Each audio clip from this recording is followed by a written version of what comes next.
Remember when I said, like, last episode that, hey, maybe we should test this out? That's now. Hello! I am Shadow Gallade, and we are here with the first Gen 9 Draft League on the channel, and I am excited to get this stuff going. As you can see, we're back with BBL, not a main season sadly, merely an invitational tour to test the waters of Gen 9, see what works, what's broken, and why I can prove the mistakes they've made. Now then, how things will work? Well, I'll just explain things as they go along. Just know it's not deck, so water types still have Scald. In other words, Toxapex is still a menace. First things first, we're bringing it back from the Ocean League. Regieleki is here, only this time, its Terra type is Ice. See, how Terras are going to work here is that, like, basically, your Terra captain and what Terra type they will be is public knowledge. Like, as you can see, Regieleki can only Terra Ice. However, that's fine. That's all Regieleki needed was Ice coverage, or rather just coverage in general, and now it has it! I see no reason this thing is not going to be busted. This thing's going to be strong. It's busted. It's insane. Even though it based 100, like, it still has access to Terra Blast, because it will be the DLC, so it got access to Terra Blast nice and early. Not only that, it has all the same tool as last time. It didn't really lose anything in the generational shift to Gen 9, and that's the key. And I'm excited to go for it. Plus, something in my mouth. Plus, other mods are going to have to Scarf Beam for it, which will dissuade the opponents from trying to be Scarfed as they can't outspeed this thing. But, it still doesn't have much on the physical side. I could Terra Ice Physical, but it's just not the same. So I figured, what pairs well with one of the deadliest special attackers in the game? Oh, not much. Just a Mega Salamence! That's right! Crescent has come back to us from previous leagues. Only this time, I snuck a Mega Stone into his pocket, and now he's this, the God of Destruction. It says right there on the purpose, you either get swept by Aleki or swept by this thing. Plus, I can do some Intimidate stuff pre-Mega, and even want to do some Wish passing if I feel like being cheeky. And I'm gonna get cheeky with it. Even if I don't boost at all, this thing is still going to outspeed and one-shot just about anything it comes into contact with. This thing is scary, and I'm excited to use it. Plus, an Intimidate, if it gets revenge killed by something, can be useful for a future Mon. And now for our third pick, we need some bulk. Like, Mega Salamence has some nice physical bulk, but, on the special side, it's pretty weak, and Aleki's not going to take any hits. So I figured, well, it's an Uber's format, so what can take a hit, as well as actually do something? Parathorn is here! It's going to give you the huggies. It has the Leech Seed, it can take just about anything, and it's known for beating Kyogres in VGC. So the fact that it's here, doing it what it does, like, it'll wall the Ubers for at least a few turns. But hey, those few turns are gonna make all the difference, baby. Gonna make all the difference. We can Hazard Stack, we can stall, we can even hit decently hard since this thing has base 20 speed and Gyro Ball is deadly because of that. And overall, I'm excited to use this thing. It's gonna be deadly. I love it. Also with Rocky Helmet, this thing is going to be a menace to the physical Ubers that are likely gonna show up. But we'll get to that later. Next up, Azumarill is here. He's good. The goods are here. Now, what does Azumarill bring to the table? It's Priority Aqua Jet with attack stats that rival Ubers without an item. You knew what this thing was gonna do. You knew what it was when you clicked on the video before I even told you what Azu was gonna do. It's insane, and I love it. Not only that, it's surprisingly bulky when it resists something like a powerful Ice Stab or Fire Stab. And if I really wanted to, I could use some utility sets with Sap Sipper or Thick Fat. But really, it's mainly there to just hit hard, and the opponent has to respect the possibility of Belly Drum. If they just respect it, and they see the Belly Drum, they realize they're about to go to that great Pokemon Center in the sky, let's just say. And now for my next pick. Listen, I tried. I really didn't want to use this thing. Like I literally said in the BBL server, guys, talk me out of this. Because if you remember back from the last season of OFC, which is coming back by the way, I hate this thing. but it got body press. Let's get Zamazenta in here. He's here. He still sucks. We didn't give him a chance to prove himself. He's gonna have that chance. He has some tools to play with. First of all, he's insanely fast for a wall. And no, those numbers aren't wrong. He did get directly nerfed, mostly because Zacian had to ruin all the fun. Way to be that guy, Zacian. But let's talk about what it does have. First of all, Dauntless Shield's only a one-time use. That's fine, because with the set I have in mind for this thing, it only needs to come in once. And I'll tell you what that set is.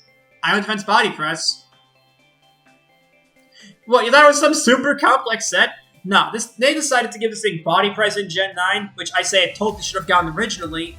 But now it goes from being a little laughingstock of Ubers to... Okay, fine, you can try. Because, like, a Body Press sweepers are usually slow, like Mega Aggron, Melmetal, pretty much anything that gets Iron Defense is slow. But this guy, he's gonna outspeed most of the things used to check Ubers. And, yeah, his coverage isn't half bad. That being said, not getting the defense boost on every switch-in sucks. That's not gonna change. But what is gonna change, so if you don't want some lore, skip ahead a few minutes. We're gonna drop some channel lore on you. So as you know, like at the end of Gen 8, we were just preparing for TCL, thinking, how do we beat this team? And then we got news that, hey, there's this new place called Paldea. They've got this cool mechanic, some crystal thing. I don't know, so I thought, hey, Geraldo, pack your things, we're leaving. So, we did some teleport hopping, got some directions, passed through Galar on the way there, and boom, we made our way into Paldea. We were going around, learning the basics, we saw some cool new things, saw some random school kids, they were trying to be evil, I guess. I don't know what was up. Are they the villain?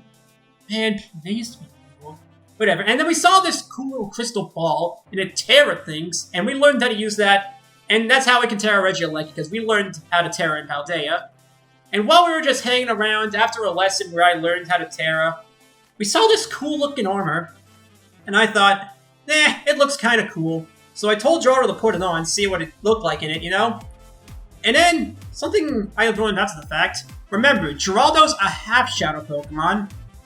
And if you remember, the armor reacts to things such as that. Not particularly Shadow Pokemon energy, but still reacts to negative energy. And Geraldo, when he put on an armor, something happened to him.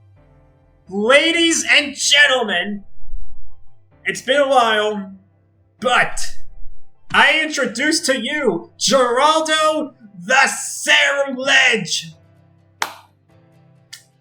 My baby boy's all grown up, and for his first test, he's gonna go fight God. Talk about trial by fire. But yes, my son can now join the front lines in more than just meme matches. And this... I'm so proud. So let's talk about what Geraldo can do. First of all, he can obviously have an immunity to the fire. Being immune to normal and fighting is insanely useful, since, how deadly those things can be. Its special defense isn't half bad, as does its gallade lineage come from. And Bitterblade makes it a surprisingly reliable sweeper, especially if we can get a weak armor boost as well. It's surprisingly reliable once it gets set up. It can be tricky, but hey, if it goes off, it goes off. Now, you might be asking, Shadow, I see Geraldo. Who's the Eevee? Let's go back to PMC. Remember how I said that little Sun from the Future thing, Thriller, if you're watching this high? Well, it's that time of day. So I told him, hey buddy, it's that time of year, where's the egg? So I found Thriller's egg, and boom! We've added a member to the family. The Shadow family expands to 2. Eevee has joined us!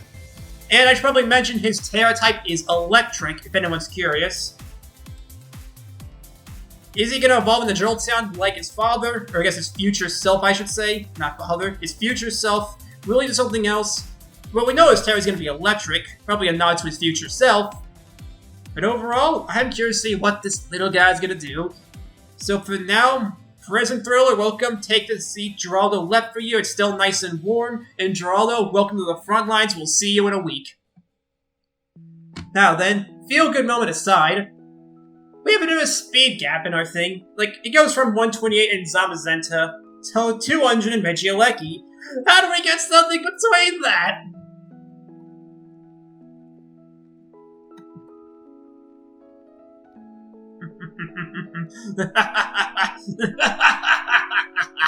We have the fastest team to ever exist. No one's matching us in speed. Alright, it's the plan. Deoxys speed is here, and he is going to be a problem. This is the ultimate hazard stacker, besides that crime against humanity Clamora, and the ultimate utility machine. We learned in MLP not to use them offensively. We learned from MLP choice, so we're going to correct our mistakes there and use Deoxys more properly as the speedster it was always made to be. And I'm excited to use this thing for its insane utility, Morty. And overall, Deoxys, welcome to the team. You're going to do great things, buddy. As a menace. And for our final pick, besides Present Thriller, who's currently just chilling with Geraldo, just learning the ins and outs of the family dynamic, he's probably meeting Roger right now. Okay, listen, I was drafting, I was kind of thirsty, I saw a fridge, and I thought, normally, you just take a drink from the fridge, right? But I was thirsty, and I thought, screw it, I'm taking the fridge, so I just took the fridge. And thus, we have Rotom Frost on the team. So let's talk about what it can do. Obviously, Volturn momentum is insanely important in a metagame as powerful as Uber's, including BBL. Not only that, it is our only defogger besides Salamence, who we're not gonna defog with Salamence. Just gonna tell you that now, we're not defogging with Salamence. So as it is decently bulky in its own right, and with a ground immunity to boot, granted its defensive typing is terrible, as it's an ice type, so yeah, but still, it's decently fast for a defogger, and it can hit quite hard if we want to go that route. Plus, it has some nice utility with Burn. But yeah, overall, I'm liking this team. We have the hard hitters, we have the walls to back up said hard hitters, the utility to back up those walls and hard hitters, and my two children side by side, going out there to slay some gods with the help of a few gods of their own, like Zamazenta and Mega Salamence. I am looking forward to this. It's not a full BBL season, so it won't be as long, but that's perfectly fine. It helps us test the waters, helps us dump some lore, and I'm excited for this. See you guys in the first game. Bye-bye!